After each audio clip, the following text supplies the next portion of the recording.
faisons un bout de chemin ensemble. N'ayez pas peur et prenez votre envol vers la liberté et la lumière. Bonjour. Vidocq salue les humains libérés des conditionnements et contraintes d'un esclavage mental. Lorsque nous savons et voulons regarder l'ensemble des conditionnements, tout devient alors très clair. Il y a ceux qui savent, ceux qui sont susceptibles de savoir, en menant leur combat, et ceux représentant le reste. Car, à l'heure de l'information, l'ignorance est un choix. Aussi, l'être humain ne bouge pas tant que rien ne l'y oblige. Ceci précisé, passons à l'introduction habituelle. Ami, entends-tu le vol noir des corbeaux sur nos plaines? Ami, entends-tu les cris sourds du pays qu'on enchaîne? Écoutons Nasrin Reza et mieux, suivons toutes ces vidéos pour aller encore plus loin. La quasi-totalité de l'humanité maintenant était prise de folie et que vous pouviez échapper à cette folie. Qui, à votre avis, serait déclaré comme étant complètement fou? Vous, bien évidemment, n'est-ce pas? Vous, parce que à ce moment-là, votre état de conscience vous offrirait une autre perception et donc une autre réalité. Ce que je veux dire par là, c'est que la notion de normalité doit être maniée avec beaucoup de précaution. Je dis très souvent que la normalité est le plus grand danger pour l'humanité. Et lorsque nous réaliserons cela, alors nous cesserons de l'applaudir bêtement. Nous sommes nés libres de toute forme de croyance, mais ces croyances se sont immiscées sournoisement tout au long de notre existence. Et plus il y a de croyances, plus la perception devient limitée. Donc je crois qu'il est vraiment important d'en revenir au début de notre existence et de se poser la question à chaque fois qui est: est-ce que je suis née avec cette croyance ou est-ce qu'elle m'a été inculquée? La réalité est fondamentalement le résultat d'un mécanisme de perception et cette perception est régie par un état de conscience. Donc tout dépend de l'état de conscience qui se donne à travers ce moi. Vidocq vous salue. Gardons un œil critique. Nous naissons et vivons dans un monde qui nous forme. Notre physique est le fruit du passé, ce que l'on appelle l'hérédité, et notre mental, le résultat de ce que l'on peut désigner par l'éducation sous ses nombreuses formes. Alors, pouvons-nous poser un œil critique sur le monde et sur nous-mêmes? Les affirmations, les croyances, les théories, les concepts ne peuvent-ils pas être des sujets de polémique, mots pris dans le sens de discussion vive, de controverse? Devons-nous accepter, sortis de la prime enfance, que d'autres pensent à notre place? Allons plus loin. Avons-nous perdu cette réaction saine de l'enfant qui dit non et demande pourquoi devant les affirmations et les desiderata des adultes? Avons-nous vraiment perdu cette liberté naturelle à nous affirmer, à ne pas être des moutons ou même des lemmings allant dans la même direction, fût-elle la mort? Vidocq se pose ces questions et vous les pose. Que ce soit les politiques, les religions, elles tentent de nous imposer des concepts, des croyances. Tout n'est pas à rejeter, mais restons lucides, gardons un œil critique. Nous pouvons concevoir que des enfants aient peur des ténèbres, mais pouvons-nous, de même, raisonnablement admettre, accepter que des adultes aient peur de la lumière? Bonjour à vous, chers observateurs. Je suis ravie de vous retrouver pour un nouveau moment de partage. Donc, voyez-vous, très chers observateurs, je vais partager avec vous ici mes observations personnelles.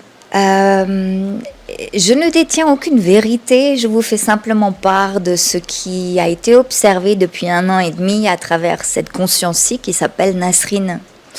Et je vous invite, comme à chaque fois d'ailleurs, à être totalement attentif à votre espace intérieur afin de vous mettre en contact avec ces informations et voir si elles résonnent pour vous ou non.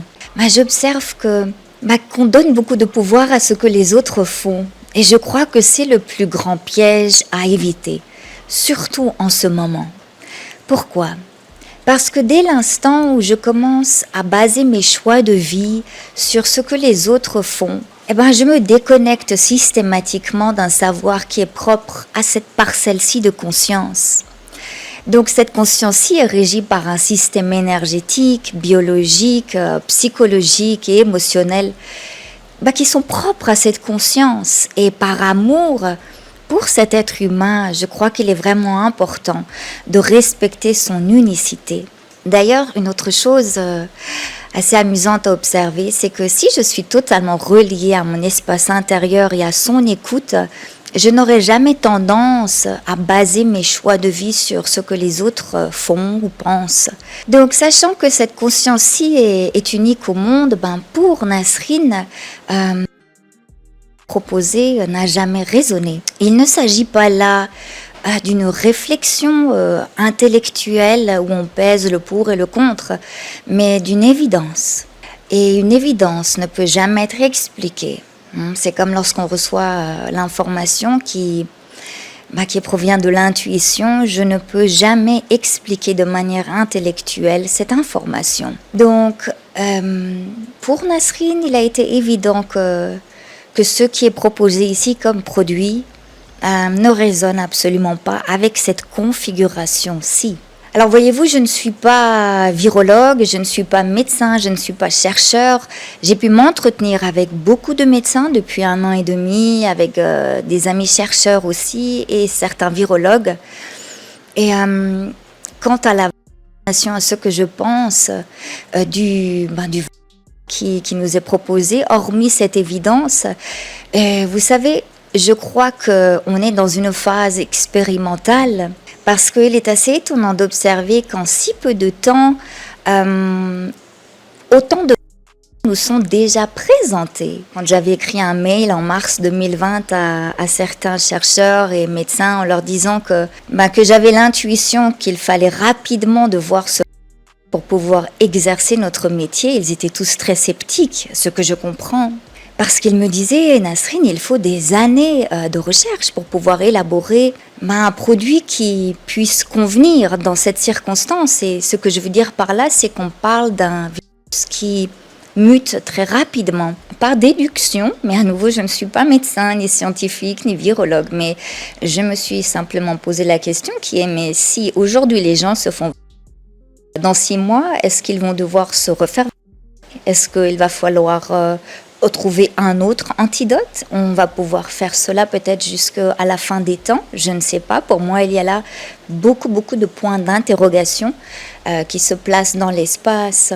Alors voyez-vous, mon approche est la suivante, c'est que si je vois du miel dans une ruche remplie d'abeilles agitées, je vais laisser passer un certain temps et observer les abeilles, je vais observer leur comportement, je vais voir comment le miel est fabriqué.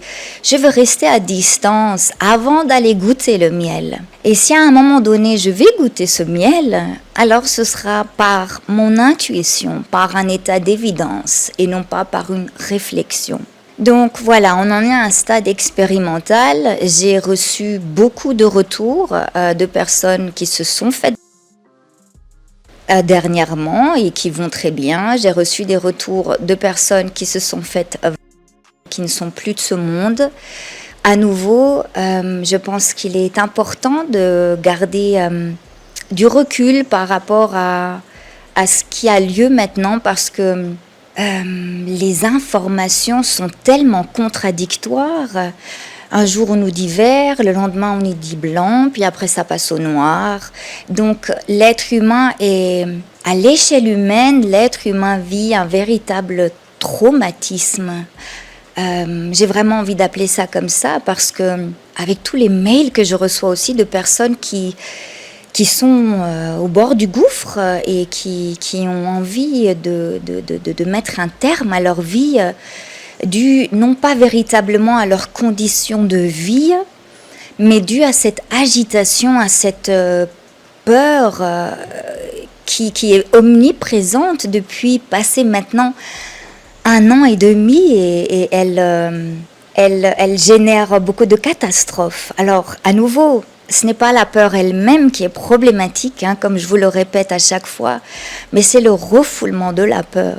Le refoulement de la peur qui n'est autre que le stress. Donc la peur va me dire une autre chose aussi, c'est que dès l'instant où je la refoule, mon corps physique va subir énormément de bouleversements, bien que je ne le perçoive peut-être pas dans l'instantané. Mais cela se produit très souvent sur un moyen à long terme. Elle va nous dire que le stress tue, est dévastateur. C'est la maladie de l'humanité. Et à mon humble avis, le stress est pire que toute forme de... J'aimerais là faire une autre petite parenthèse, c'est que les épigénéticiens avec lesquels j'ai pu collaborer tout au long de ces 15 dernières années et avec lesquels j'échange plus activement encore aujourd'hui, ils nous parlent tous de cet effet dévastateur du stress sur le corps. Alors sans vouloir rentrer en détail ici, ce qui est mis en évidence principalement, c'est que le stress va finalement mettre en sourdine notre système immunitaire. Donc notre système immunitaire qui est tel une vaste muraille et qui protège notre corps physique des invasions extérieures. Ce système immunitaire est très fragile finalement. C'est assez paradoxal parce qu'il est très puissant, mais en même temps, il n'arrive pas à faire face au stress. Donc, bon nombre de recherches dans ce sens-là, les corrélations existantes entre le refoulement émotionnel, donc le stress, et des mutations génétiques, mais également la déshydratation intra- et extracellulaire, la dépression et toutes les conséquences psychologiques qui en résultent, tout cela malheureusement n'est pour moi pas assez mis en évidence sur le net. Alors ce que je veux dire par là, c'est qu'à nouveau, si je me mets en contact avec cette peur, alors elle va me montrer les effets dévastateurs du stress et qui sont bien pires, à mon humble avis, que ce... Alors voyez-vous, je crois qu'il faut aussi prendre en considération cette entité-ci et surtout sa composition. Le corps physique est composé de milliards de cellules, mais pas uniquement. Ces cellules collaborent avec bon nombre de bactéries, de champignons, etc. Donc je suis ici... dans un multivers, il s'agit ici d'un multivers, de multiples univers qui cohabitent ensemble. Et je crois qu'il ne faut jamais sous-estimer la faculté d'adaptation que possède notre corps physique et qui a évolué avec tous ces virus, ces bactéries, etc., tout au long de son existence. Donc chaque année, nos corps physiques sont confrontés à des... Et il arrive, à mon humble avis aussi, à cohabiter avec ce nouveau. Mais à une condition, à nouveau, c'est là où je pointe à chaque fois le doigt. Si mon corps physique, si mon équipe terrestre, corps, mental, émotion est sans cesse confronté à un stress accru, alors le système immunitaire ne peut pas se mettre en contact avec cette nouvelle entité. Alors c'est quoi si on veut faire un résumé, qui n'est pas très scientifique, mais c'est un programme. Et donc, quand ce arrive ici en contact, se met en contact avec cette entité-ci, ce système immunitaire va lui aussi se mettre en contact avec ce programme. Donc, moi, je mets l'accent surtout sur le fait, et c'est là où je rejoins aussi les recherches de mes très chers amis épigénéticiens et qui pointent tout le temps du doigt vraiment l'effet dévastateur du stress. Donc à nouveau, si j'en reviens à la peur, lorsque je me mets en contact avec cette peur, elle a aussi envie de me montrer quelque chose qui est très intéressant à observer. C'est que aux heures des repas, les gens regardent le téléjournal. Alors qu'est-ce qui se passe au moment où je suis là devant mon téléjournal et que je regarde toutes ces bonnes nouvelles du jour?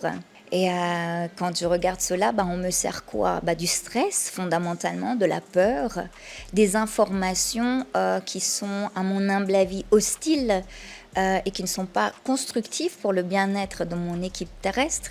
Les horreurs sont présentées, le refoulement émotionnel lié à la peur s'accentue au fil de ce téléjournal, mon corps physique se crispe.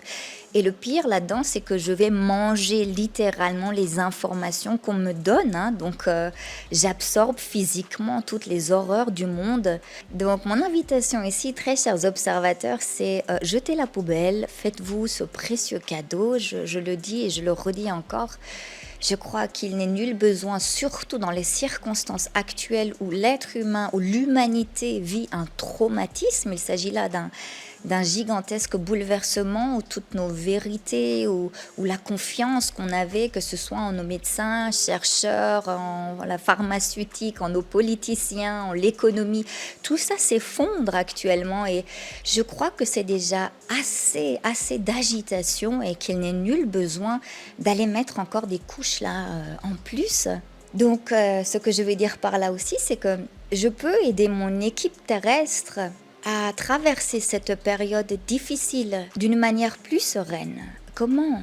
À nouveau, vous allez trouver cela peut-être très simpliste comme approche et vous la connaissez sûrement déjà, mais je vais toutefois répéter cela en observant davantage mon corps physique. Je vais l'aider à être relaxé. Si mon corps physique est relaxé, alors le système immunitaire peut fonctionner.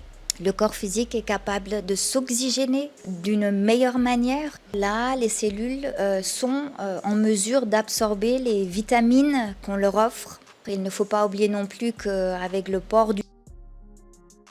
Alors que je trouve que c'est une aberration, permettez-moi aussi de vous le dire de manière aussi franche, mais je ne comprends pas du tout comment il est permis de museler l'humanité de cette manière. Et des enfants déjà en très bas âge que je vois ici où je me trouve, la peur est telle qu'on leur met deux... Je vous parle d'enfants qui n'ont à peine 3 ans, on leur met des visières. Je me demande comment ils vont faire pour pouvoir survivre à ce stress qui est généré juste par un manque d'oxygénation. Donc il y a là une double source de stress qui est d'une part la peur. L'enfant qui est dans un état d'accueil reçoit toutefois la peur de ses parents. Et en plus de ça, il n'arrive pas à s'oxygéner, ce qui forcément stresse le corps physique. Donc on est dans une double dose de stress.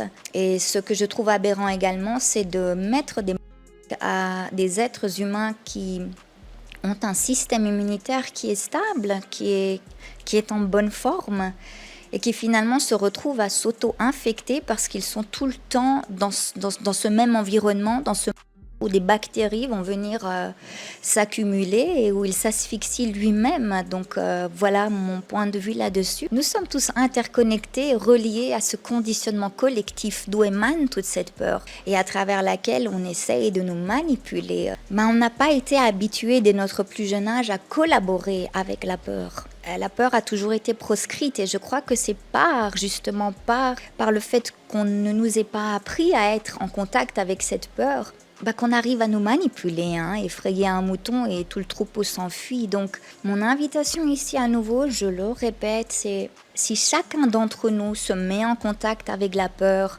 alors la peur à l'échelle collective va pouvoir être guérie. Je pense que il est vraiment important aujourd'hui de mettre l'accent sur le scepticisme. J'aime bien revenir à cela aussi pour clore notre partage, très chers observateurs. Et je pense d'ailleurs aussi que le système éducatif devrait servir à l'élaboration d'un esprit critique. N'avalons pas aveuglément toutes les informations qui nous sont si généreusement offertes, parce que on est dans cette dualité, on crée un problème puis après on nous propose une solution magique, miracle. On est dans une grande phase expérimentale et qui permet aussi, je crois, l'émergence d'un nouvel état de conscience. Mais cela, à mon humble avis, peut seulement se faire si je m'occupe avant tout de cette parcelle de conscience. Si, cultivons aussi le scepticisme et ensemble, nous pourrons traverser cette période difficile. Nous sommes nés libres de toute forme de croyance, mais ces croyances se sont immiscées sournoisement tout au long de notre existence. Et plus il y a de croyances, plus la perception devient limitée. Merci de rappeler que l'info n'est pas sur les réseaux sociaux. Pour